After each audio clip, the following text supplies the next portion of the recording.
tipos de frações, né? A gente tem vários tipos de frações. A gente sabe que a fração tem a seguinte estrutura. Tem aqui esse traço que representa a divisão. Sabemos que em cima aqui eu vou encontrar o meu numerador, que é um número que representa a parte destacada, a parte que eu tenho, a parte que eu estou falando. Então, é o meu numerador. Temos aqui embaixo o meu denominador.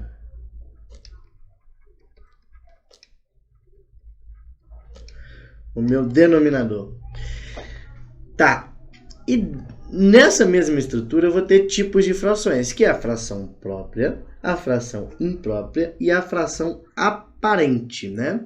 O que seria a fração própria?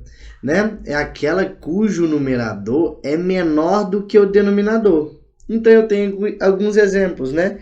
Então, olha aqui, ó. Meu primeiro exemplo é o 5 dividido por 8.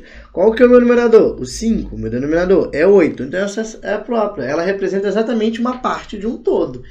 É um todo que foi dividido em 8 partes e eu estou representando 5 dessas partes. Então, essa fração própria é quando o numerador é menor do que o denominador. Essa é a fração tipo 1, né? Tá aqui outra, 6 por 9, 1 meio, né? Meio, 8 décimo.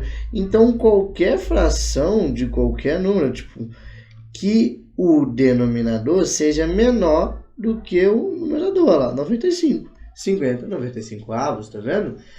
O 50 é menor do que 95. Qualquer fração desse tipo, ela se encaixa em uma fração própria. Agora, uma fração imprópria. Uma fração imprópria é quando o numerador é maior ou igual, né? Por quê? Meu exemplo ali é 8 dividido por 8, o numerador é o mesmo do que o denominador. Isso eu não represento uma parte. 8 dividido por 8 é 1, então isso aqui eu estou representando um inteiro. Então, por isso que ela é imprópria, né?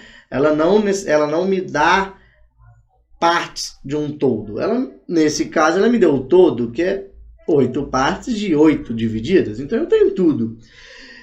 Ou, se não, eu tenho 10 partes de 9. Então, se eu tenho um inteiro que foi dividido em 9 partes e eu tenho 10 dessas partes, eu tenho mais do que um inteiro. Eu tenho um inteiro e mais uma parte. Se eu pegar 5 meios, né? O que é 5 meios? Eu tenho 5 partes de um todo que foi dividido em 2. Então, na verdade, eu tenho 2 inteiros e mais uma parte. Faz sentido? Faz sentido.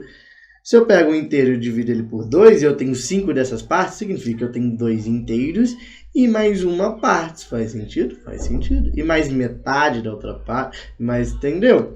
Então, sempre quando o meu numerador é igual ou é maior do que o denominador, é uma fração imprópria. O exemplo 3, né, da fração aparente, o exemplo 3 da fração aparente é quando uma fração ela é aparente. Por exemplo, 16 dividido por 8. Nesse caso, ela também é até uma fração imprópria, né? Por que aparente nesse caso? Porque se eu pegar 16 e dividir por 8, eu tenho que é igual a 2, eu tenho 2 inteiros. E se eu pegar 8 e dividir por 4, eu tenho o mesmo resultado. Significa que essa fração é uma aparente, né? Que eu posso escrever dessa forma. Ela significa a mesma coisa. Significa que eu tenho 2 inteiros. Se eu pego um todo, divido por 8 e tenho 16 partes, é a mesma coisa que eu pegar um todo, dividir por 4 partes e ter 8 partes dela. Então, significa 2 inteiros. Eu posso sempre, para mim encontrar frações aparentes, ou multiplicar o numerador por um número. Olha lá, vou multiplicar o numerador por 2 e o denominador eu vou multiplicar pelo mesmo número. Eu sempre vou encontrando frações aparentes. Posso multiplicar por qualquer número. Se eu multiplicar o denominador e o numerador, eu posso multiplicar ou dividir. Nesse caso, você pode dividir por 2, dividir por 2. Você vai encontrar uma outra fração aparente, né? Que E se eu pegar e dividir de novo? Vou dividir de novo. 8 dividido por 2 dá 4. 4 por 2 dá 8. Tá vendo? Outra fração aparente. Porque você sabe que 4 dividido por 2 é exatamente 2. Olha lá, o mesmo resultado 2. E se você pegar 4 dividido por 2, dá 2. Isso tudo aqui significa a mesma coisa. Beleza? Quando o numerador é divisível pelo denominador, essa é uma função aparente. O numerador ele é divisível pelo denominador. Então eu tenho, ela é aparente porque eu não estou representando partes, eu estou representando inteiros. Então ela é uma fração aparente. Mesmo que ela tenha estrutura de fração, eu consigo dividir. Eu consigo pegar 20 e dividir por 10. Quando eu pego 20 e divido por 10, eu tenho exatamente 2 inteiros. É isso que eu estou querendo representar. Beleza?